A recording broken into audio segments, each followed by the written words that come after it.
Mister Umed साहब, क्या मेरी आवाज़ आपको सुनाई दे रही है? क्योंकि आपका फ़ोन बहुत देर से बज रहा है जी, और आप हैं कि फ़ोन रिसीव कर नहीं रहे। शायद मुझे लगता है कि आप बहुत बिज़ी हैं।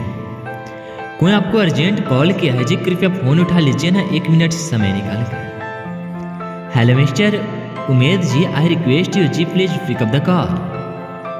आपका फ़ोन का घंटी बहुत देर से बज रहा है मिस्टर उमेद साहब। प्लीज़ फ़ोन उठा लीजिए जी, शायद किसी को अर्जेंट बात करनी होगी आपसे।